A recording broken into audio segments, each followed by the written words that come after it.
Hello, kami ay aalis uli. Siyempre, alam nyo naman, pag nandito na sa kotse, aalis uli kami, 'di ba? Kahapon kami ay nag-lunch sa Kinjo Sushi. Tapos ay doon kami nagtagal. Maganda yun ha. So, pinakita ko na dito yon kasi ito na yung kinabukasan. Sunday. Bali, date namin kahapon. Tapos ngayon ay dahil nga Sunday, naku, hindi kami nakapagsimba.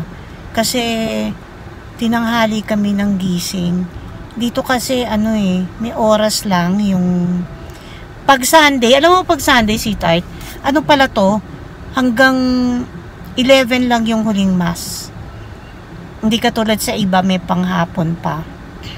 Dito sa lugar namin, hindi ko alam sa ibang lugar. So anyways, kasi medyo may allergies ako kahapon. Tapos si Russell may problema sa kanyang kamay. Kaya kami ay susubukan namin mamaya na mag-urgent care. Parang ER yon dito. So, papakita lang namin yung kamay niya. Kasi pasukan na naman bukas sa work. Baka mahirapan naman siya. Kasi nung Friday, maaga po siya umuwi from work. Kasi yung kamay niya ay hindi niya masyadong magalaw.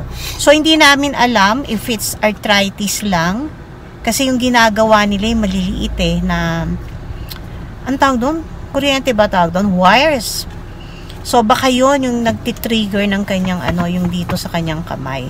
So, anyways, yun yung aming kami ay muna mag-grocery, then magla-lunch kami. Okay, watch lang kayo.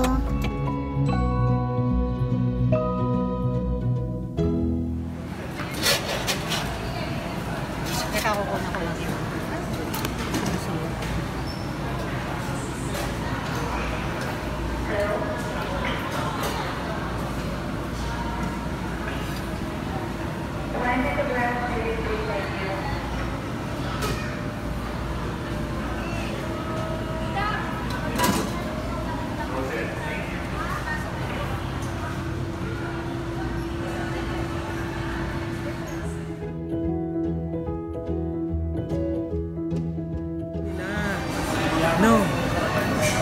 Ano yan ba yan? Ano yung tayo? Manipis niya.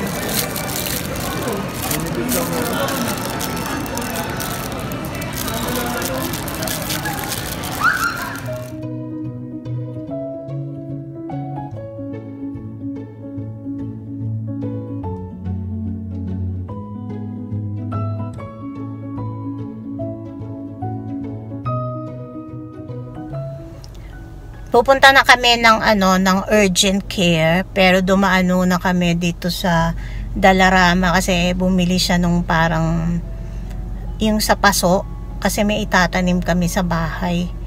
So after nito, yung urgent care, yun nga sinabi ko, para din siyang ER dito para mapatignan na yung kanyang kamay. Okay? Tapos na kami mag-lunch. Nag-lunch kami sa Seafood City uli. Ang init feels like 29, grabe. Kaya pag pinatay nyo yung aircon, ang bilis talaga ng init.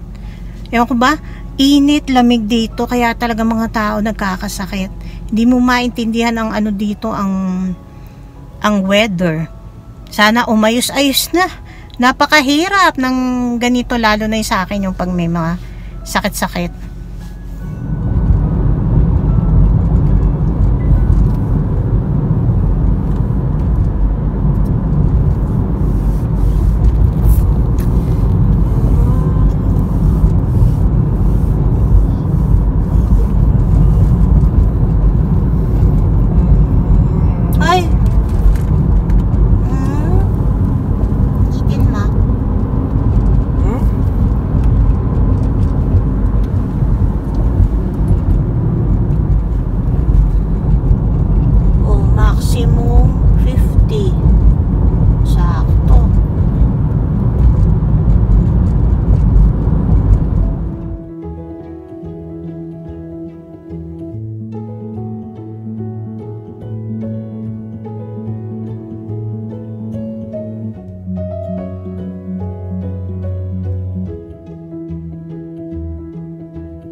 Ito yung binili ko na kakanin sa Seafood City. Parang dati bumili na ako pero hindi ko na matandaan.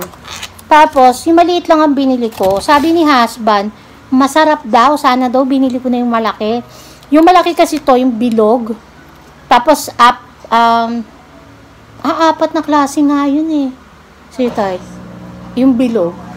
May cassava cake. So, ito yung ube. Masarap siya. Hindi siya matamis. Yung bilog, 4 kinds siya po na $20. Eh kasi naisip ko baka mami hindi masarap. Ito yung sapin-sapin. Masarap din. Ang gusto ko kasi yung hindi siya yung yung matamis masyado. Tapos, chewy. Ito yung biko. Yung isa kasi ube biko. Oo nga, masarap, no? Pinakamasarap to. Ito. Tapos ito. Tapos ito. Next time na lang. Ito ay $7. Yung isa is $20.